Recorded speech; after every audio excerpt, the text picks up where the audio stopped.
ছবি দেখিয়েছি, A B C D লেটারগুলো অনেক ছবি দেখিয়েছি, A B C D E দিয়ে এখানে আমি দেখিয়েছি।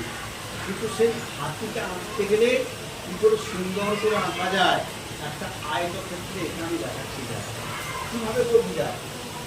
প্রথমে ধর এরকম একটা আয়তাকার একটা আয়তক্ষেত্র জানি নিশ্চয়, আমি একটা আয়তাকার একটা বক্সের মতো রেখে দিলাম,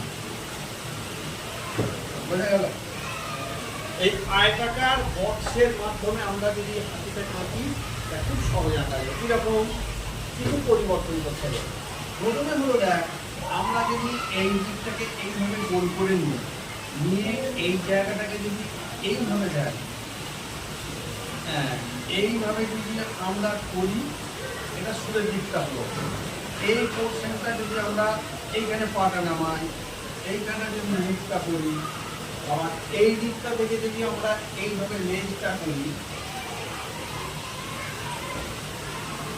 এই একটা পা হলো।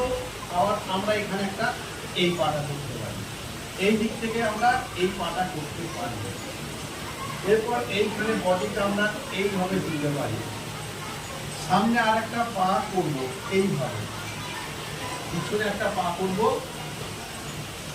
এইভাবে। দেখ এইখানটা আমরা যদি কানটা দিই, একটা হাতে কিন্তু অবয়ব কিন্তু ফুটে উঠল, তাই না? তাই তো? কিন্তু আমি চাইছি এটা আরো নিখুঁত এবং আরো পরিষ্কার কিভাবে আঁকবো। তাহলে এটাকে আরো কিছু পরিবর্তন ঘটাতে হবে। দেখ প্রথম কথা, আমরা এইটাকে মুছলাম, একটা আয়তক্ষেত্র থেকে কিন্তু হচ্ছে, তাই তো? এই যে এটা মুছলাম, আমরা মুছেছি।